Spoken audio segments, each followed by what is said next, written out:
साल 2025 अपने आखिरी दिन में प्रवेश कर चुका है और पूरा देश 2026 के स्वागत की तैयारी कर रहा है। नए साल के साथ उत्साह, उम्मीद और उमंग का माहौल है, लेकिन इसी बीच एक ऐसी खबर सामने आई है जो हर भारतीय के माथे पर चिंता की लकीर खींचने के लिए काफी है। भारत को बुद्ध और महात्मा गांधी का देश कहा जाता है, युद्ध का नहीं। लेकिन जब दुनिया के अलग अलग कोने में तनाव बढ़ता है तो ये सवाल उठाना लाजमी है कि कहीं यह हालात किसी बड़े वैश्विक संकट की ओर तो नहीं बढ़ रहे।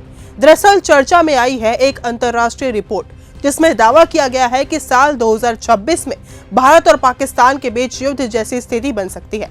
ये चेतावनी किसी स्थानीय सूत्र की नहीं है, बल्कि अमेरिका के एक बड़े और प्रभावशाली थिंक टैंक CFR ने दी है। रिपोर्ट में कहा गया है कि जम्मू कश्मीर में बढ़ती आतंकी गतिविधियों के कारण दोनों देशों के बीच टकराव की आशंका बनी हुई है। CFR की रिपोर्ट के मुताबिक भारतीय खुफिया एजेंसियों का आकलन है कि सर्दियों के दौरान जम्मू कश्मीर में 30 से अधिक पाकिस्तानी आतंकी सक्रिय हैं। रिपोर्ट ये भी कहती है कि यदि भारत पाकिस्तान के बीच युद्ध होता है तो उसका असर केवल दक्षिण एशिया तक सीमित नहीं रहेगा, बल्कि अमेरिका के रणनीतिक हित भी प्रभावित हो सकते हैं। इस संदर्भ में वर्ष 2025 की एक बड़ी सैन्य कार्रवाई का जिक्र भी किया गया है। 22 अप्रैल को हुए पहलगाम आतंकी हमले के जवाब में भारत ने 7 मई 2025 को ऑपरेशन सिंदूर शुरू किया था।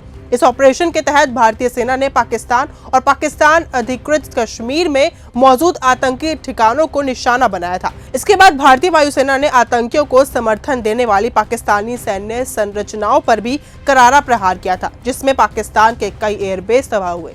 इसके साथ ही रिपोर्ट में ये भी संकेत दिए गए हैं कि पाकिस्तान की आंतरिक राजनीति इस समय गंभीर अस्थिरता से गुजर रही है।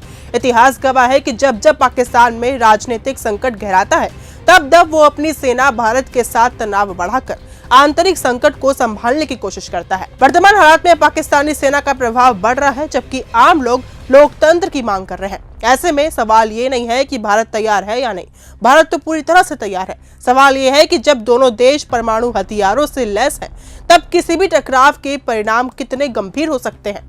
पाकिस्तान में सेना की जवाबदेही सीमित है, जबकि भारत एक लोकतांत्रिक देश है जहां सरकार हर फैसले के लिए जनता के प्रति जवाबदेह है। यही वजह है कि जब 2026 का स्वागत उत्साह के साथ किया जा रहा है, उसी समय रिपोर्ट भी एक गहरी चिंता छोड़ जाती है। कहा जाता है कि जिस देश की विदेश नीतियां मजबूत होती है उसे सेना पर कम खर्च करना पड़ता है, लेकिन जब कूटनीति कमजोर पड़ती है तो हथियारों पर निर्भरता बढ़ जाती है। ऐसे में 2026 की दस्तक के साथ ये सवाल और भी अहम हो गया है कि क्या दुनिया शांति की ओर बढ़ेगी या फिर एक नए टकराव की ओर। फिलहाल इस वीडियो में सिर्फ इतना ही। देखते रहिए न्यूज़ गंगा। नमस्कार। अगर आपको ये हमारा वीडियो पसंद आया हो तो इसे लाइक और शेयर करना बिल्कुल ना भूलें। साथ ही हमारे चैनल न्यूज़ गंगा को सब्सक्राइब और फॉलो जरूर करें ताकि देश और दुनिया की हर बड़ी खबर आप तक सबसे पहले पहुंचे।